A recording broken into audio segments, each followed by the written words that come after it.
Okay, so we've arrived at the final stage, the last part of the 3i Atlas attunement arc. Yes, we're here to conclude our look at this really quite intense 10-jump training cycle. A cycle designed, as we've talked about, to really calibrate our inner energetic architecture. Exactly, using that comet, 3i Atlas, as this sort of cosmic tuning fork. It's a powerful metaphor that's run through the whole arc. And we followed that journey, haven't we? From the deep origins through the purification near the sun, and now we're here at the end. Although formal closure stage. Right. So today we're unpacking section 4, integration and gratitude. That's the focus.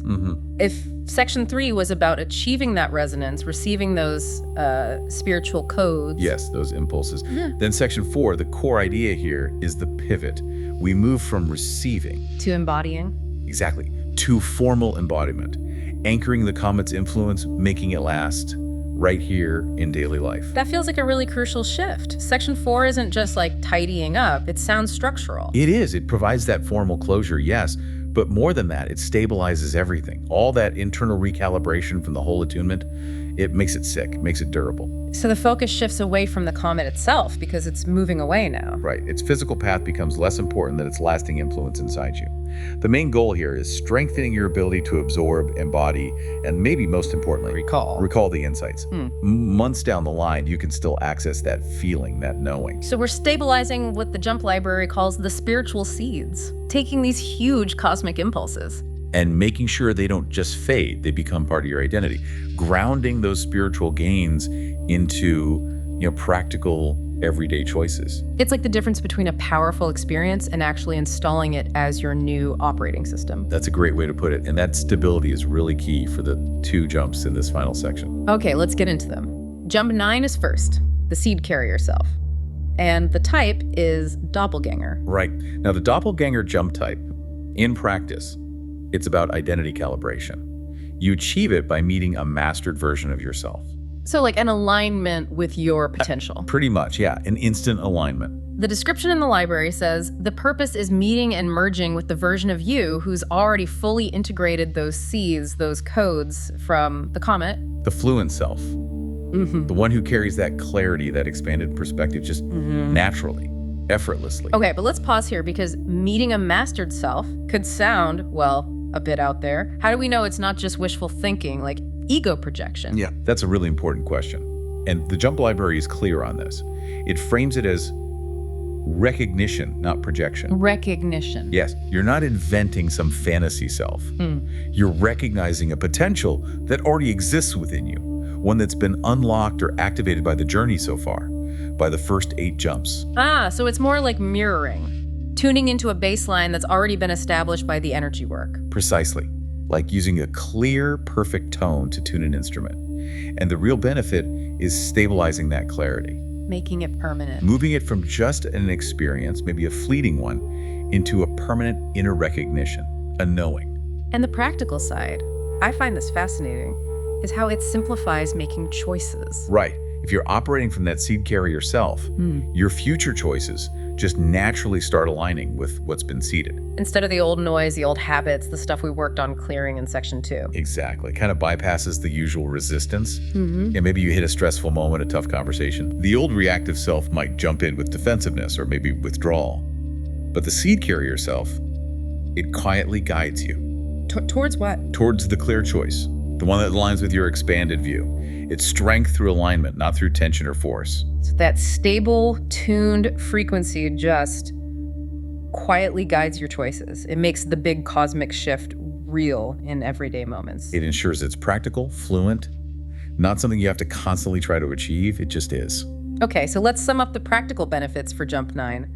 Identity calibration through mirroring. Making that cosmic knowledge a permanent recognition. And letting future choices align effortlessly with that seated reality. Yes. Establishing that new, stable baseline for living.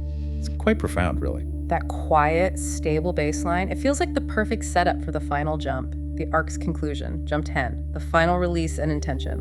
And this one is a collective field type. Collective field, what does that mean in practice? It means you're in training, tuning into a living shared current. one that's sustained by everyone involved, by many people. So you're tapping into a larger energy. You're plugging into the compounded momentum of everyone who's navigated this same 10-jump arc. There's real power in that. And the purpose of Jump 10? It's described as a formal collective ceremony. A farewell, really. And releasing intentions. As the comet heads out. Yes, as it reaches the distant solar system boundary, way out there. The focus is closure, deep gratitude, and affirming that collective momentum we just talked about. The timing seems really significant here. It is, because by releasing your personal intentions onto this shared, amplified current, well, you get acceleration. Like putting your boat into a fast-flowing river instead of paddling alone? That's a perfect analogy. It quickens your intentions, sends them out into the cosmos with more force. And it connects you. You're not moving forward alone. Exactly. Aligning with that shared momentum means you have this ongoing support, even when you're just going about your day, autonomously. The ceremonial part sounds important too, for closure. Oh, definitely. It lets you finish the cycle with gratitude. Deep gratitude, yes. Yeah. Locking in the wisdom, honoring the journey. We really do need that definite final note sometimes. And the library says it anchors closure as continuity. What does that mean? It means your future steps, even after the arc is technically over, continue to move in phase with that collective momentum you've tuned into.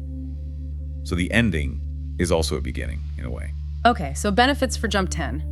Accelerating intentions. Aligning with shared momentum. Getting that ceremonial gratitude and clean closure. And securing that sense of continuity moving forward. And we absolutely need to stress the timing for everyone listening. Jump 10 is the real closing ceremony. Yeah, very important. And the plan is for it to be released in late December, around the 29th specifically. That's right. After the comet's closest approach, aligning with its journey out towards the edge of the solar system, it really is the final farewell to the comet's active influence in this phase. Wow. Looking back at the whole 10-jump arc, it's quite a trajectory. It really is beautiful when you map it out.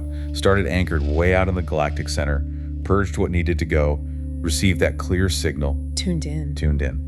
And now, concluding by carrying that wisdom, those stabilized spiritual seeds, carrying them into just quiet, simple, daily action. It brings the vastness right down into the practical, a full cycle of cosmic recalibration made real. And so for you listening, the invitation is always there. If you feel drawn to that stable clarity we talked about. The seed carrier self. Yes, the invitation is to step into that vibration now with Jump 9. Practice embodying that fluent alignment. Try operating from that mastered frequency today, in some small way. Don't wait for December for that part. Practice carrying the seeds right now, even in the mundane moments. And then look forward to Jump 10. Yes, anticipate that ceremonial release when the time comes, late December, letting the collective field formally carry your deepest intentions outward, that final act of gratitude.